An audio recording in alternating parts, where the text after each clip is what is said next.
The training arena on the battleship Horizon's edge was always busy during the afternoon cycle. Soldiers from 12 different species practiced their fighting skills on the wide metal floor. The sound of feet and bodies hitting training mats filled the air. The smell of sweat from many different alien bodies mixed together in a way that took new crew members weeks to get used to. Kang Tae-ho stood near the edge of the arena. He was a human man of 28 years. He was not tall by human standards, and by galactic standards, he was considered small. His black hair was cut short. His body was lean and built for speed rather than power. He wore simple gray training clothes. Nothing about him looked special or impressive. He was watching a group of Kelvari warriors practice their combat forms. The Kelvari were one of the most feared warrior species in the known galaxy. They stood over 7 feet tall. Their skin was blue-gray, like stone. They had 4 arms, each one thick with muscle. Their faces were sharp and angular, with eyes that glowed soft yellow. Everything about them screamed danger. But Tae-ho was not watching them with fear. He was watching them with the careful eye of a teacher. He had spent 6 years as a combat instructor for the United Species Alliance. His job was to teach fighting techniques to mixed species crews. He had learned that every species had strengths and weaknesses. The key was understanding both. One Kelvari warrior caught his attention. She was female, and even among her tall species, she stood out. Her movements were powerful and precise. Her 4 arms moved in perfect coordination as she practiced striking patterns against a training dummy. Tae-ho had heard of her. Everyone had. Her name was Vela of House Thornmar. She was a champion among her people. She had never lost a single battle in over 200 recorded fights. But Tae-ho noticed something. Her left lower arm was dropping slightly during her recovery stance. It was a small mistake. Most opponents would never notice it. But against someone who knew what to look for, it could create an opening. He should have stayed quiet. Later, he would wonder why he did not. Perhaps it was his nature as a teacher. Perhaps he simply forgot that he was not dealing with his human students. "Your lower left arm drops during recovery," he said, his voice calm and matter-of-fact. "It leaves your ribs open for about half a second." The arena went silent. Every Kelvari in the room stopped what they were doing. They turned to stare at the small human who had just spoken. Vela's yellow eyes fixed on Tae-ho with an intensity that made the air feel heavy. Among the Kelvari, correcting another warrior's form was a serious insult. It implied that the warrior was weak. It implied that they were not worthy of their training. For a human, a species the Kelvari considered physically inferior, to correct their greatest champion was almost unthinkable. Vela walked toward Tae-ho. Each step she took made the floor vibrate slightly. She stopped directly in front of him. She was so tall that he had to look up to meet her eyes. Her 4 arms were crossed over her chest. "What did you say, small one?" she asked. Her voice was deep and cold. Tae-ho did not step back. His expression remained calm. "I said your lower left arm drops during your recovery stance. It is a small thing, but small things can decide big fights." The watching Kelvari warriors made sounds of anger. Some of them moved closer, forming a loose circle around the two. Other species in the arena backed away, sensing that something dangerous was about to happen. "You dare to tell me, Vela of House Thornmar, that my form is flawed?" She leaned down until her face was close to his. "I have killed enemies twice your size. I have won battles that lasted for days. And you, a tiny human, think you can teach me?" "I did not say I could teach you anything," Tae-ho replied quietly. "I simply told you what I saw. What you do with that information is your choice." Vela straightened up. Her yellow eyes burned with cold fire. "Then we will test your observation, human. I challenge you to formal combat. Right now, in front of everyone." A murmur ran through the crowd. Other species had gathered at the edges of the arena now. Word was spreading fast through the ship's communication networks. The great Kelvari champion had challenged a human to a fight. Captain Yoon Hana pushed through the crowd. She was the commanding officer of the human contingent on the ship. She was a woman in her 40s with gray streaks in her dark hair and sharp, intelligent eyes. She walked directly to Tae-ho. "Instructor Kang?" she said in Korean, so the others could not understand. "You do not have to accept this. She will hurt you badly. Perhaps kill you." Tae-ho looked at his captain. There was no fear in his eyes. "If I refuse, she will see it as proof that humans are cowards. That will make things harder for our entire crew. And if you lose, if she breaks your bones in front of everyone, then I will have bones that need healing." He gave her a small smile. "I have had broken bones before, Captain. They always heal." Hana studied his face for a long moment. She had known Tae-ho for 4 years. She had seen him train soldiers who were twice his size. She had seen him stay calm in situations that made other people panic. She trusted his judgment, even when she did not understand it. "Be careful," she said finally. Then she stepped back. Tae-ho turned to face Vela. "I accept your challenge." The crowd made sounds of surprise and excitement. Bets were already being made through personal communication devices. The odds were heavily against the human. Some bookmakers were offering 50 to 1. Tae-ho walked to the center of the arena. He removed his shoes and stood barefoot on the training mat. He took several deep breaths, centering himself. His face was peaceful, almost relaxed. Vela took her position across from him. She rolled her shoulders and her 4 arms stretched outward. She looked like a predator preparing to destroy weak prey. There was no doubt in her eyes. This would be quick. This would be brutal. This small human had insulted her, and he would pay with pain. The arena master, a large reptilian alien, raised one arm. "This is a formal challenge. The fight continues until one warrior cannot continue or admits defeat. Killing is not permitted. Are both warriors ready?" "Ready," Vela said, her voice full of confidence. "Ready," Tae-ho said quietly. The arm dropped. "Begin." Vela did not wait. She charged forward with frightening speed. Her 4 arms were raised for a devastating first strike. The crowd held their breath, expecting to see the human crushed in the opening seconds. But Tae-ho was not where she expected him to be. He had already moved. Vela's first strike hit empty air. Her 4 fists slammed down where the human had been standing just a moment before. The force of her attack cracked the training mat beneath her. Tae-ho was now 3 feet to her left. He had moved sideways with a simple step. His expression had not changed. He still looked calm, almost peaceful. The watching crowd made sounds of surprise. A young Kelvari warrior turned to an older one. "How did he move so fast?" The older warrior shook his head. He did not move fast. He moved early. "He read her attack before she made it." Vela spun toward Tae-ho with a growl of frustration. She launched a combination of strikes with all 4 arms. Each blow was powerful enough to break bones. Each one was aimed at a vital point on his body. Tae-ho did not block any of them. He simply was not there when they arrived. He moved like water flowing around stones.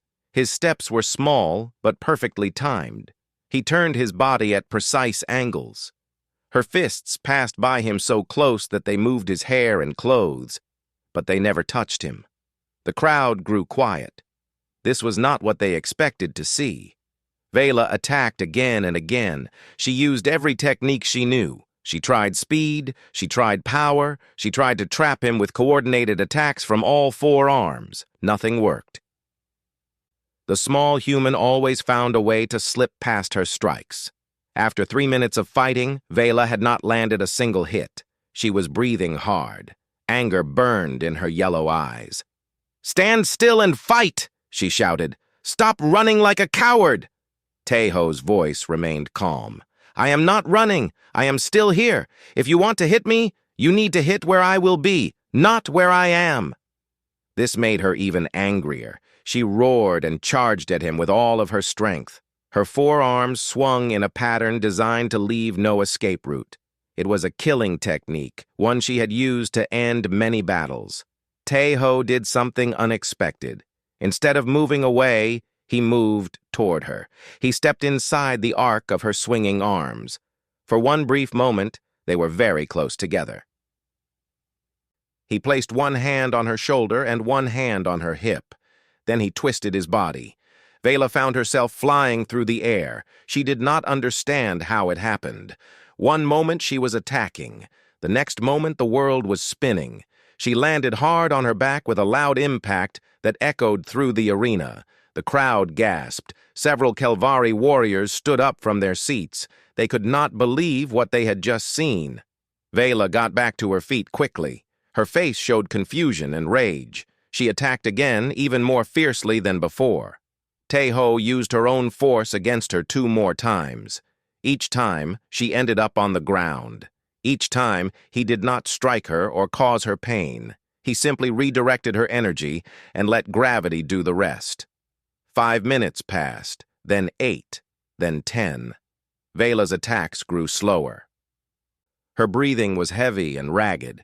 Sweat covered her blue-gray skin. She had spent enormous energy trying to hit an opponent she could not catch. Tae-ho looked almost the same as when the fight started. He was breathing only slightly harder. "Why won't you hit me?" Vela demanded between heavy breaths. "Why won't you fight back properly?" "I am fighting back," Tae-ho said. "I am fighting in my own way." "This is not fighting. This is dancing." "Perhaps." He tilted his head slightly. "But you are tired, and I am not. In a real battle, what would happen next?" Vela knew the answer. In a real battle, she would be dead. An enemy who had saved their strength while she wasted hers would finish her easily now. The realization made her face twist with emotions she could not name. She attacked one more time with everything she had left. It was desperate and wild. Tae-ho caught 2 of her arms and stepped behind her in one smooth motion. He used gentle pressure on her joints to guide her down to the mat. Within seconds, she was pinned face down with her arms controlled. She struggled, but she had no leverage. She had no strength left. The position was perfect. She could not escape. The arena was completely silent. No one moved. No one spoke. Tae-ho leaned close to her ear. His voice was soft, so only she could hear. "You are a great warrior. Your skill is real, but skill alone is not enough. I am going to let you up now. The fight is over." He released her arms and stepped back. Vela pushed herself up slowly. She stood on shaking legs. Her chest heaved as she tried to catch her breath. She looked at Tae-ho with an expression that mixed confusion, anger, and something else. Something that might have been the beginning of respect. Tae-ho extended his hand toward her. It was a human gesture of peace and respect after a fight. An offer to help her stand fully, to show that there was no hatred between them. Vela stared at his hand. Among her people, a defeated warrior did not receive help. A defeated warrior was left alone with their shame. This human was breaking every rule she knew. Her hand came up fast and slapped his hand away. She turned and walked out of the arena without a word. The crowd parted to let her pass. No one tried to speak to her. No one offered words of comfort. The arena master raised his arm. "The challenge is complete. The winner is Kang Tae-ho." The crowd did not cheer. They were too shocked to make much sound at all. A human had defeated the greatest Kelvari warrior of her generation. It seemed impossible, yet they had all watched it happen. Captain Hana walked to Tae-ho's side. Her face showed relief and something like pride. "That was impressive, Instructor Kang." Tae-ho shook his head. "I feel no pride in this, Captain. She is a true warrior. I only won because she did not understand what she was facing. If we fought again, and she knew my methods, the result might be very different." A young Kelvari warrior approached them slowly. He was tall, like all his kind, but his posture was curious rather than aggressive. He looked at Tae-ho with wide yellow eyes. "Human," he said. "I have a question. Ask it. How did you defeat her without hurting her? Every time you threw her down, you controlled her fall. You could have let her hit harder. You could have broken her arms when you had them locked, but you did not. Why?" Tae-ho considered the question carefully before answering. "Victory was my goal. Causing pain was not necessary to achieve that goal. So I did not cause pain." The young Kelvari looked confused. "But causing pain shows dominance. It shows strength." "Does it?" Tae-ho asked. "Or does it show fear? When someone causes pain they do not need to cause, perhaps they are afraid that without the pain, they are not truly strong." The young warrior's eyes widened. He opened his mouth to respond, but no words came out. He closed it again and simply stared at the small human who had said something that his mind could not fully process. Tae-ho bowed slightly to him and walked away with Captain Hana. Behind them, the arena slowly returned to its normal activity. But the conversations were different now. Soldiers from many species talked in quiet voices about what they had witnessed. Something had changed on the horizon's edge. No one knew yet how much. Ship night on the horizon's edge meant the lights in the corridors dimmed to half-brightness. Most of the crew slept during this cycle. The great battleship hummed quietly as it traveled through the darkness between stars. Tae-ho sat in his small quarters reading a book. The room was simple and clean, a bed against one wall, a small desk where he sat, a shelf with a few personal items from Earth. He preferred paper books to electronic ones. There was something calming about turning real pages. The door chime sounded. Tae-ho looked up from his book. It was very late. No one should be visiting at this hour. He set the book down and walked to the door. When he opened it, he had to look up. Vela stood in the corridor. She was still wearing her training clothes from earlier. Her blue-gray skin was clean now, but there was tension in every line of her body. Her 4 arms were held stiffly at her sides. Her yellow eyes burned with emotions that Tae-ho could not read. "May I enter?" she asked. Her voice was flat and controlled. Tae-ho stepped aside without a word. Vela ducked slightly to fit through the human-sized doorway and entered his quarters. The room suddenly felt very small with her inside it. He closed the door and turned to face her. He waited for her to speak. Among many cultures, the visitor was expected to explain their purpose. He would not assume anything. Vela stood in the center of the room. She looked around at his simple belongings. Her eyes stopped on a small photograph on the shelf. It showed a group of humans in training clothes, all smiling. Tae-ho was among them. "Your students?" she asked. "From my first teaching assignment, 6 years ago." She nodded slowly. Then silence returned. It stretched for a long moment. Tae-ho did not try to fill it. He simply waited. Finally, Vela spoke. "Why did you not humiliate me?" "I do not understand the question." "In the arena." Her voice cracked slightly. "You had many chances to hurt me, to make me scream in front of everyone, to show them all that their champion was weak. But you did not. You fought me with more respect than any Kelvari opponent has ever shown me." "Why?" Tae-ho walked to his desk and sat on its edge. He folded his arms and considered her question seriously before answering. "You were not my enemy," he said. "You were a warrior who challenged me to test your skills against mine. There was no hatred between us, no war, no blood debt. Why would I want to cause you pain?" "Because you could. Because it would prove your victory was real." "My victory was real without the pain. Everyone in that arena saw it." Vela shook her head. Her 4 hands clenched into fists. "You do not understand. Among my people, when a warrior loses, they must be shown their place. They must be made to feel their failure in their body. Pain teaches. Pain reminds. A warrior who loses without pain has not truly lost. Taeho's expression grew thoughtful. So you wanted me to hurt you? No! The word came out louder than she intended. She took a breath and continued more quietly. No, I did not want it, but I expected it. I was prepared for it. And when it did not come, I did not know how to feel. I still do not know. She began to pace the small room. Her long legs covered the distance in just a few steps each way. Her movements were agitated, restless. All my life, I trained to be the strongest, she said. I was taught that my body was my worth, my muscles, my speed, my power. These things made me valuable. These things made me worthy of respect. And now... She stopped pacing. She turned to face him directly.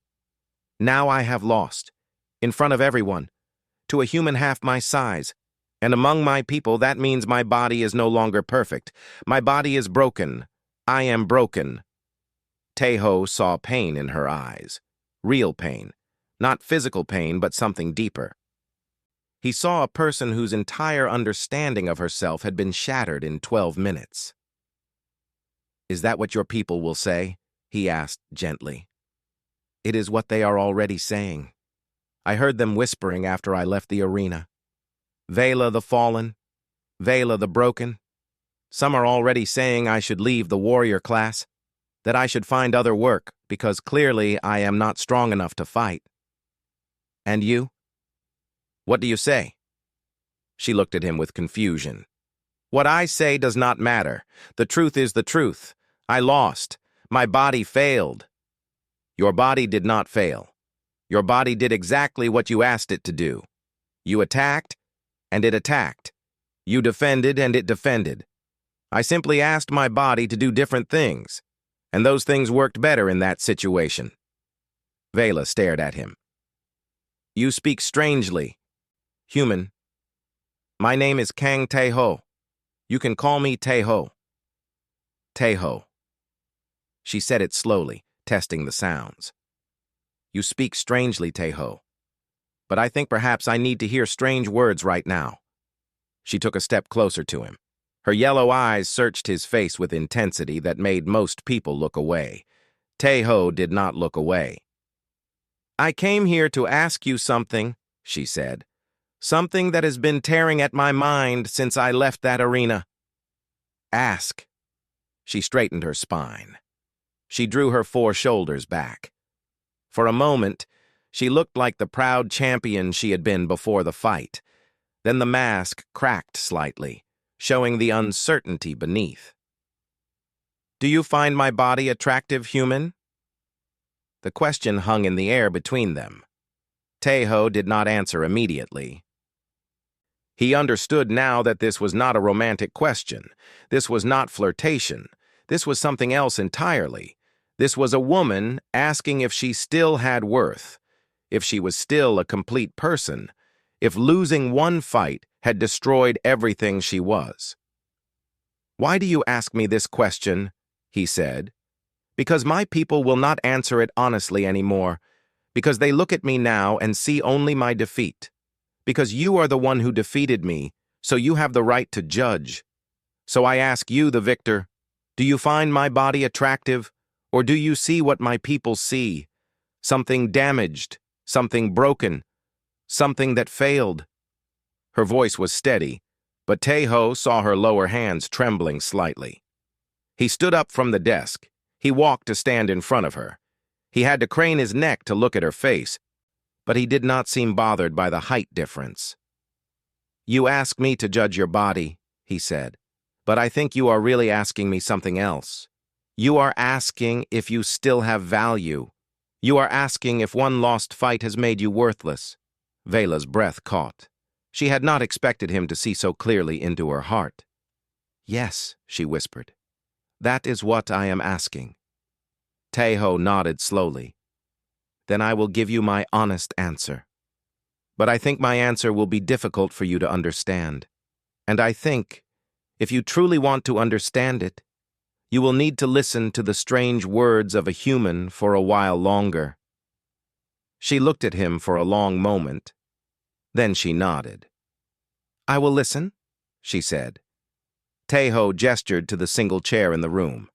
"Then please, sit. This may take some time." Vela looked at the small human chair doubtfully. Then carefully, she lowered herself into it. The chair creaked under her weight, but it held. Tejo sat back on the edge of his desk, and he began to explain. Tejo looked at Vela sitting in the small chair. She seemed uncomfortable, but she was waiting patiently for him to speak. He gathered his thoughts before beginning. "You asked if I find your body attractive," he said. "To answer that properly, I need to explain how humans see bodies, how we see strength, how we see beauty, because I think our way of seeing is very different from yours." Vela nodded. "I am listening. Among humans, there is an old saying. We say that scars are the marks of a life fully lived. When I see a scar on another human, I do not think less of them. I wonder about the story behind it. I think about what they survived, what they learned, what they overcame." "Scars?" Vela looked confused. "What do scars have to do with anything?" "Because defeat is like a scar. It marks you. It changes you. But a mark is not the same as damage. A mark is simply a sign that something happened. What matters is not the mark itself, but what you do after you receive it." Vela's 4 hands gripped her knees. "Among my people, scars from victory are honorable. Scars from defeat are shameful. And that is where humans think differently." Tejo leaned forward slightly. "Let me tell you about some of my heroes. People I admire greatly. Your warriors? Some of them, but not all." He smiled slightly. "There was a human boxer named Muhammad Ali. He is considered one of the greatest fighters in human history. He lost 5 times during his career." Vela blinked. 5 defeats? And he is still considered great? Yes, because he came back from those defeats. He learned from them. He used them to become better. His losses did not make him weak. They made him wiser," he continued. "There was a human leader named Abraham Lincoln. Before he became one of our most respected leaders, he failed many times. He lost elections. His businesses failed. People said he would never succeed. But he kept trying, and eventually, he changed human history." "Why do you tell me these stories?" "Because human culture believes something that perhaps Kelvari culture does not believe. We believe that failure is a teacher. We believe that a person who has never failed has never truly been tested. We believe that the deepest strength comes not from never falling, but from falling and choosing to stand again." Vela was quiet for a long moment. Her yellow eyes were fixed on Tejo's face with intense concentration. She was trying to understand words that went against everything she had been taught. "But how can this be true?" she finally asked. "A warrior who loses is a warrior who was not strong enough. The facts do not change because of how you feel about them." "The facts are just facts," Tejo agreed. "But the meaning of the facts is something we create. You lost our fight. That is a fact. But does that fact mean you are broken?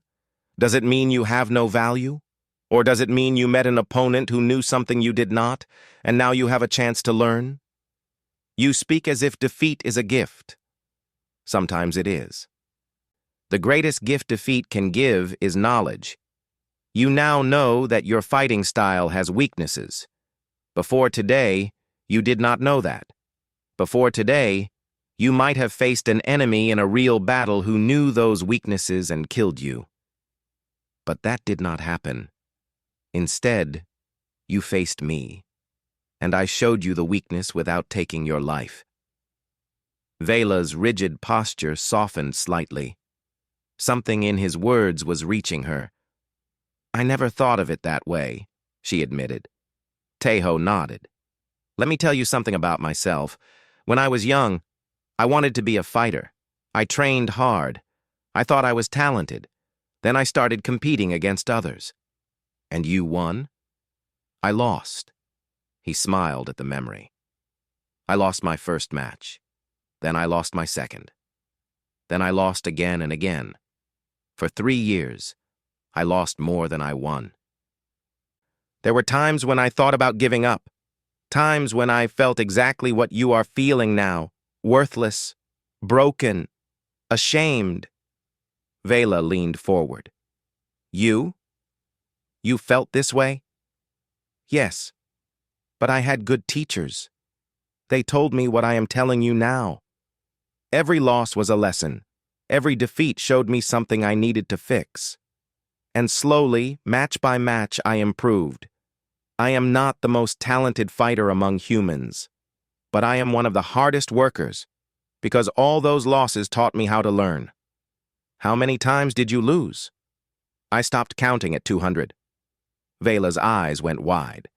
"200 defeats? And you did not give up?"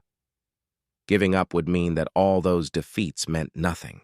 As long as I kept fighting, kept learning, the defeats had purpose. They were steps on a path. The moment I gave up, they would become pointless suffering.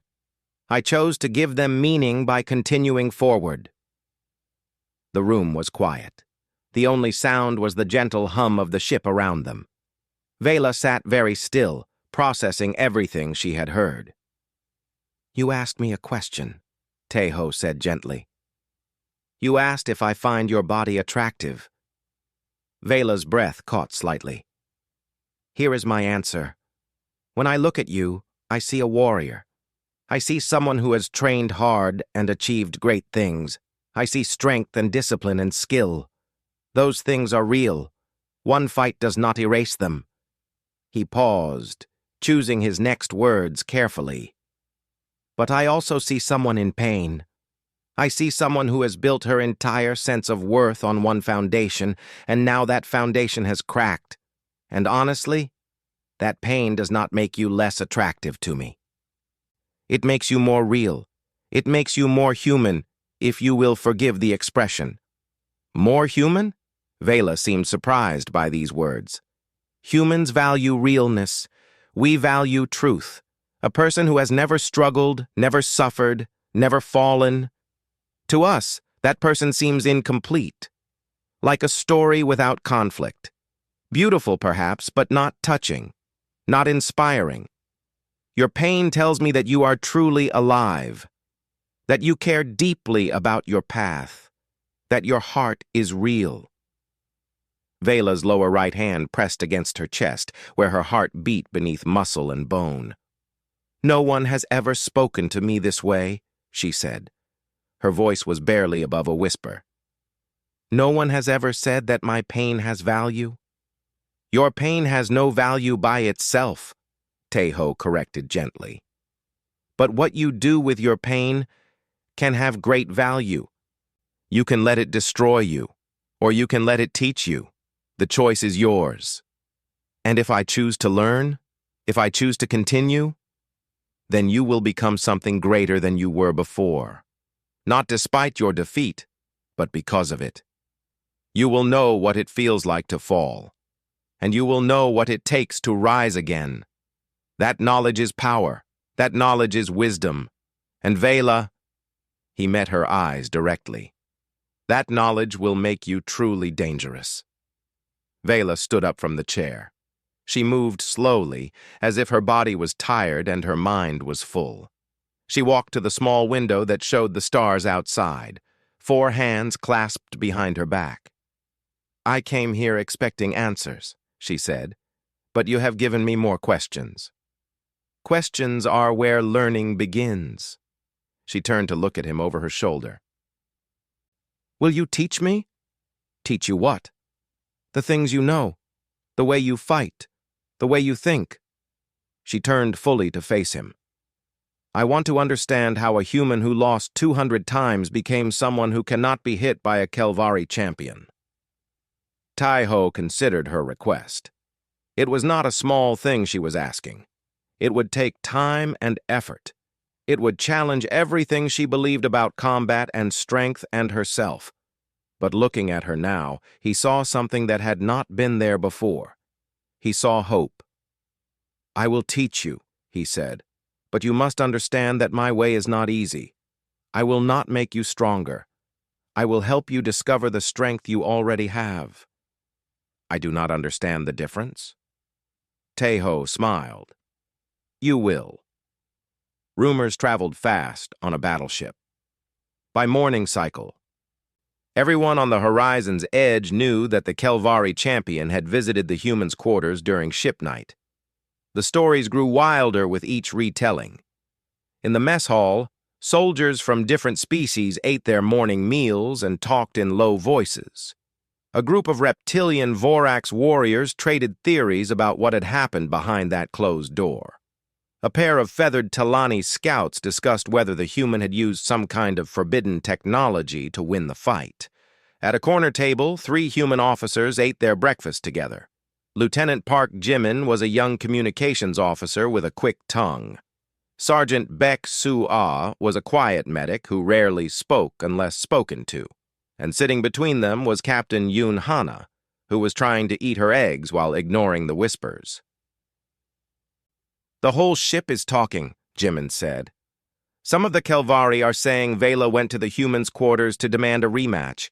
Others are saying she went there to—" He trailed off with a meaningful look. "To what?" Hana asked dryly. "Well, you know, she did ask if he found her attractive." Soo-ah spoke up. "That's not what that question meant. I saw her face when she asked it. She wasn't flirting. She was in pain." Jimin looked surprised. "How do you know?" "Because I'm a medic. I know what pain looks like. And she was hurting worse than if she had broken bones." Hana set down her fork. "Has anyone spoken to Instructor Kang this morning?" "He was in the training room at 0500, Soo-ah reported. "Same as always. Same routine. Same calm face. If anything happened last night, he's not showing it." "That sounds like Tai-Ho," Hana said. "The man could walk through fire and still look like he was taking a gentle stroll." She finished her meal and stood. "I'm going to talk to him. The last thing we need is rumors causing problems between our contingent and the Kelvari." Meanwhile, in the Kelvari section of the ship, Vela walked through the corridors toward her own quarters. She had not slept. She had spent the entire night thinking about what the human had told her. Her mind felt like a cup that had been filled too fast. Everything was spilling over. Other Kelvari warriors saw her coming and stepped aside. Some averted their eyes. Some looked at her with expressions that mixed pity with contempt. She heard whispers behind her as she passed. Vela the fallen. Vela the broken. She kept walking. She did not drop her head. She did not hunch her shoulders. She moved with the same straight spine and steady pace she had always used. A group of senior warriors blocked her path. Their leader was a large male named Thornax. He had competed against Vela for advancement for years. He had always come second to her. Now he looked at her with barely hidden satisfaction. "The great champion returns," he said. His voice was mocking. "Tell me, Vela, how does it feel to be beaten by something so small? Could you even feel his tiny hands when he put you on the ground?" The other warriors laughed. Vela stopped in front of them. She looked at Thornax calmly. "The human defeated me fairly. He was more skilled in that moment. I lost." "You lost." Thornax spat the words. "The champion of House Thornmar lost to a creature half her size. Your house must be so proud. My house will survive one defeat. Can you say the same about yours?" Thornax's eyes narrowed. "Careful, broken one. You do not have the standing to speak to me that way anymore." I have the standing of 200 victories. One defeat does not erase them. She was surprised to hear herself saying words so similar to what Tai-Ho had told her. But if you wish to test me, you are welcome to issue a challenge. Thornax hesitated. Vela saw the doubt in his eyes. He had watched her fight the human. He had seen that despite her loss, she had fought with everything she had. She was still dangerous, perhaps more dangerous than before because now she had nothing left to lose. Another time, he said finally. He stepped aside and his followers did the same. Vela continued walking. She did not look back. Behind her, a young female warrior broke away from the group. Her name was Kira, and she had been watching Vela since the arena. She followed at a distance until they reached a quiet section of the corridor. "Champion Vela!" she called out. Vela stopped and turned. "I am not a champion anymore. Just Vela. May I speak with you?" Vela studied the young warrior. She was perhaps 18 cycles old, still new to the warrior path. Her yellow eyes were wide with something that looked like hope and fear mixed together. "Speak," Vela said. Kira stepped closer. She lowered her voice. "What you said back there, about one defeat not erasing 200 victories. I have never heard a Kelvari warrior speak that way before." "It is something I learned recently." "From the human?" Vela considered lying, but she was tired of lies. Tired of pretending. "Yes, from the human." Kira's breath came faster. "Is it true what they say? That he has lost hundreds of times and still considers himself strong?" "He does not just consider himself strong. He is strong. I could not touch him in our fight, not once. He moved like smoke." "But how is that possible? How can someone who has lost so many times become so skilled?" Vela felt something shift inside her. She was standing where the human had stood just hours ago. She was being asked to explain ideas that still felt strange and new. But somehow, putting them into words for this young warrior made them feel more real. "He believes that losing teaches you things that winning cannot," Vela said. "He believes that a warrior who has never fallen has never truly been tested. He believes that strength comes from rising after you fall, not from never falling in the first place." Kira's eyes grew even wider. "That is the opposite of everything we are taught." "I know." "Do you believe it?" Vela was silent for a moment. Did she believe it? She was not sure yet. But she wanted to believe it. She wanted to believe that her loss did not make her worthless. She wanted to believe that she could become something greater than she was before. "I am beginning to," she said honestly. "The human has offered to teach me his ways. I am going to learn from him." Kira looked shocked. "You? Learn from a human? The other warriors will say you have gone mad." "Perhaps I have." Vela smiled slightly. It felt strange on her face. "Or perhaps I am finally waking up. Either way, I mean to find out."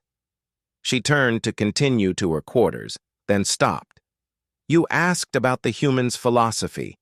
If you want to understand it better, come to the training arena in 1 week. The human has agreed to teach.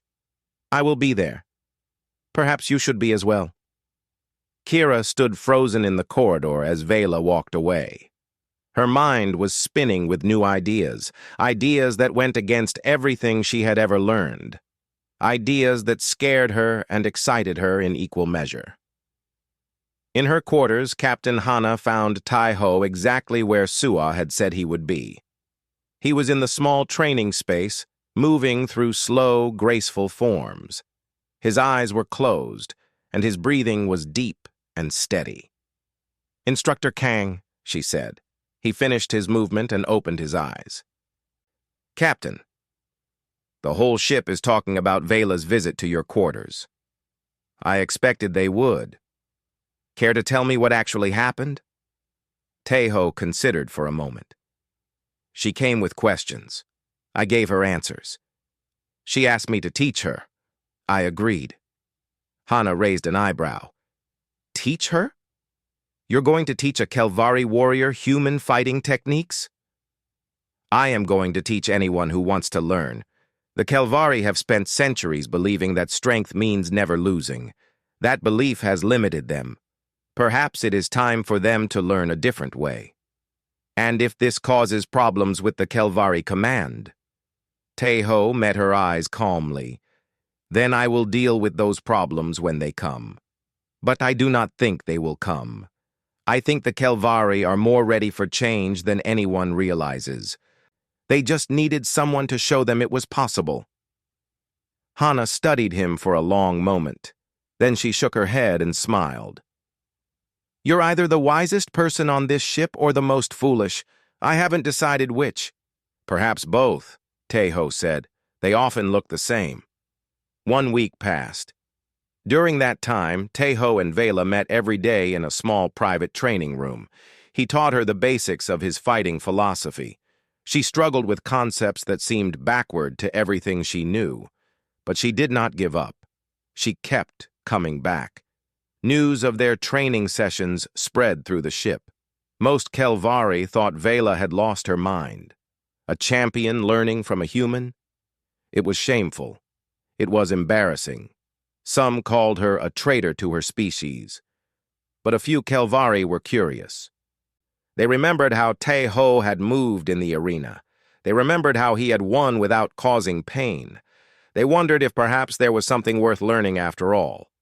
On the 7th day, Taeho announced a public teaching session in the main arena. He invited anyone who wanted to learn, regardless of species.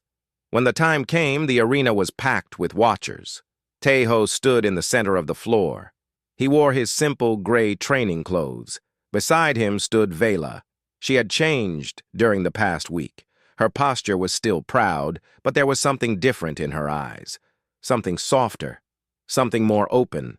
Around the edge of the arena, soldiers from many species had gathered. Most came to watch out of curiosity. A few came hoping to see the human embarrassed, but some came hoping to learn. Captain Hana stood with the human contingent. Lieutenant Jimin was beside her, along with Sergeant Sua and a dozen other human officers. They wanted to support their instructor. Elder Vorthon of the Kelvari watched from a shadowed corner. He was ancient by his species' standards, over 300 cycles old. His body was bent with age, but his yellow eyes were sharp and clear. He had led armies in his youth. He had won wars that younger Kelvari only read about in history. Now he watched silently, his expression revealing nothing. Taeho raised one hand. The crowd grew quiet. "Thank you for coming," he said. His voice was calm but carried clearly through the arena. "I am Kang Taeho. 1 week ago I fought Vela of House Thornmar. Today she has asked me to teach, not to fight. To teach." A murmur ran through the Kelvari watchers. Teaching was almost as personal as family among their people. For Vela to request teaching from an outsider was nearly unheard of. "I will not teach you techniques," Taeho continued. "Techniques are just movements.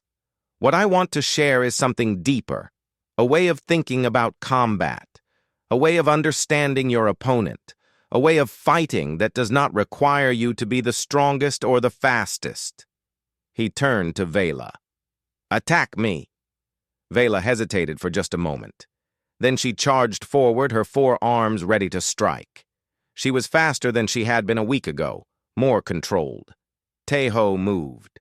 To the watching crowd, it looked almost like magic. Vela's fists passed through empty air. Taeho was always somewhere else. He flowed around her attacks like water flowing around stones.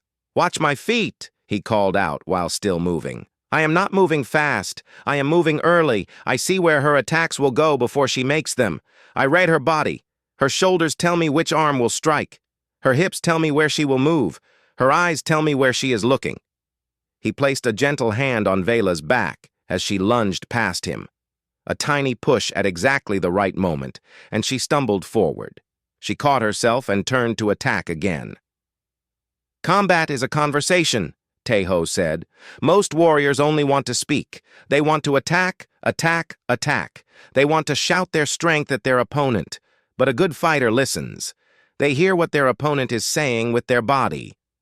And they respond to what they hear."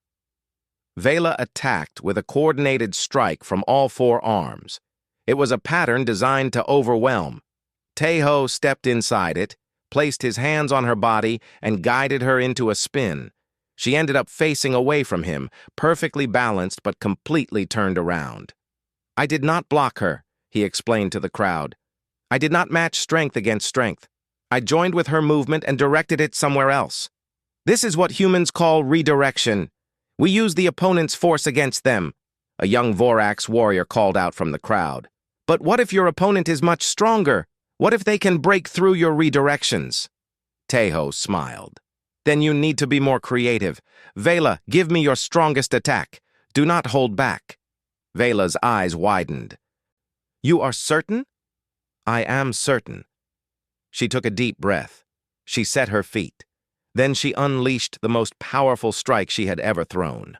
All four arms moved together. The force behind the blow could have shattered stone. Teho dropped to the ground. He rolled beneath the strike, came up behind her, and tapped her back with 2 fingers. Then he stepped away, hands raised in peace. "Sometimes the answer is not to redirect," he said. "Sometimes the answer is to not be there. Strength means nothing if it cannot reach its target." Elder Vorthan leaned forward slightly in his shadowed corner. His old eyes were fixed on the small human with intense interest. Teho continued the demonstration for another hour. He showed how to read an opponent's intentions. He showed how to control distance and timing. He showed how to stay calm under pressure, how to breathe through fear, how to think clearly when everything in your body screamed to panic. At the end, he invited questions. A Talani scout with bright blue feathers stepped forward. "You speak of reading the opponent, but different species have different body language. How can you read something you have never studied?" "Good question," Teho said. "The truth is, I cannot perfectly read every species. But all living things have certain patterns. Things that move toward you are threats. Things that tense before they release are preparing to strike. Things that look where they want to go will go where they look. These patterns are universal. Learn to see them, and you can read anyone." A Kelvari warrior, one of Thornax's followers, spoke with contempt in his voice. "All this talk of reading and listening, is this how humans fight their wars? By running away and watching?" Teho turned to face him directly. "Humans fight their wars by surviving. We are not the strongest species. We are not the fastest, but we are still here. We have outlasted enemies who were bigger and fiercer. Do you know why? Tell me, small one.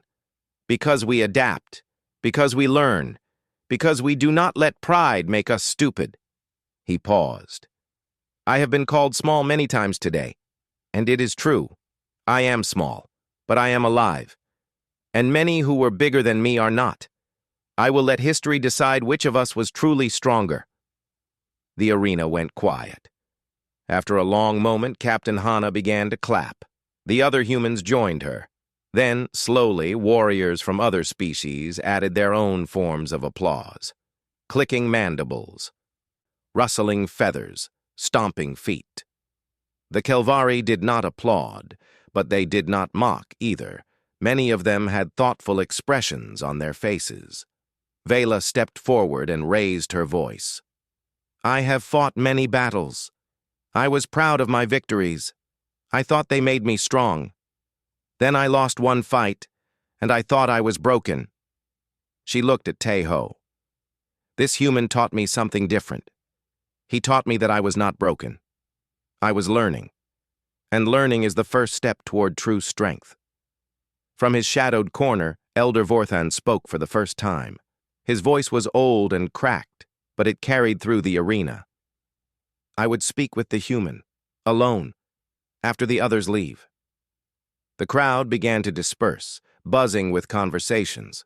Warriors from different species approached Tae-ho, asking if he would teach them as well. He agreed to consider it. Vela stayed close to him as the arena emptied. The elder has not spoken publicly in years. Whatever he wants, it must be important. Then I should go find out what it is, Tae-ho said. He walked toward the shadowed corner where the ancient Kelvari waited. Elder Vorthan sat in his corner like a statue carved from blue-gray stone. His yellow eyes watched Tae-ho approach with an expression that revealed nothing. 300 cycles of life had taught him to hide his thoughts well. Tae-ho stopped a respectful distance away and bowed slightly. "Elder, you wish to speak with me. Sit." Vorthan's voice was like dry leaves rustling in wind. "My old bones are tired of looking up." Tae-ho sat cross-legged on the floor, bringing his eyes closer to the elder's level. He waited without speaking. Among many cultures, elders spoke first. He would show respect.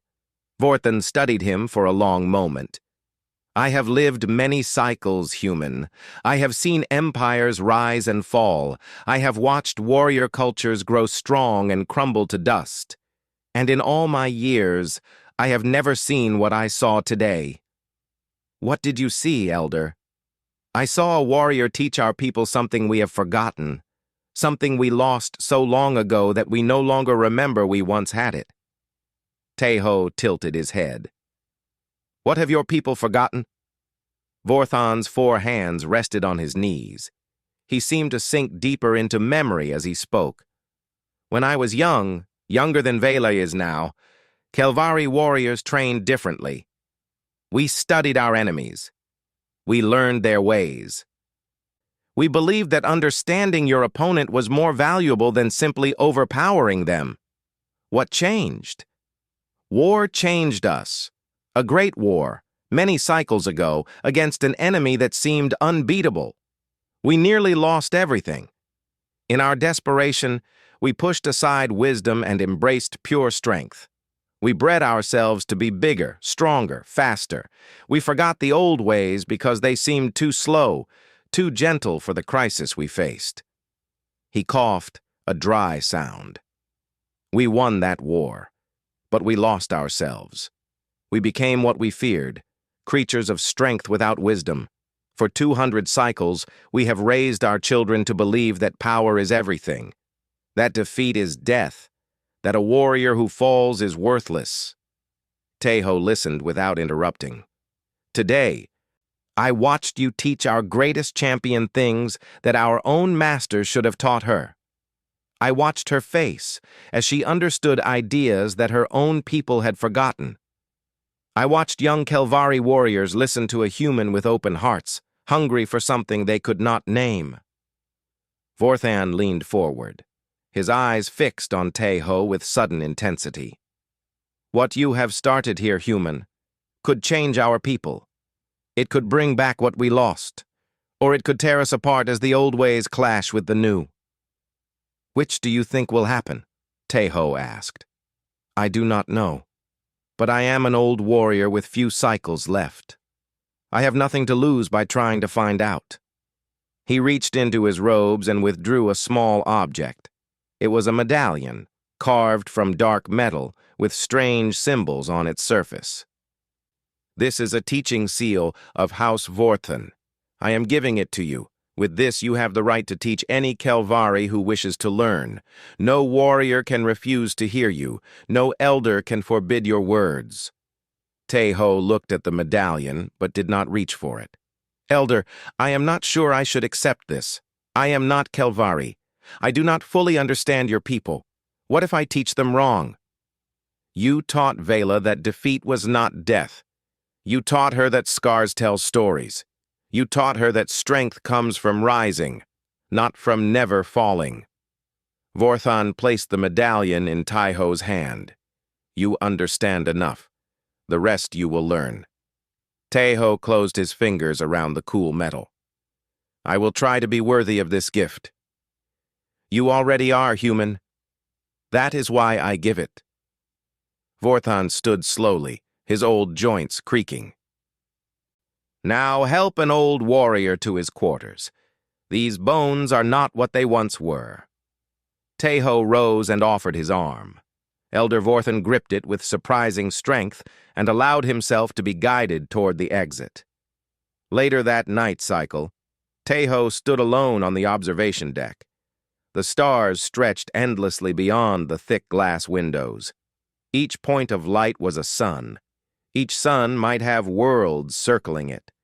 The universe was so vast that it made every victory and every defeat seem very small. He heard footsteps behind him. He knew who it was before she spoke. Vela stood beside him, looking out at the same stars.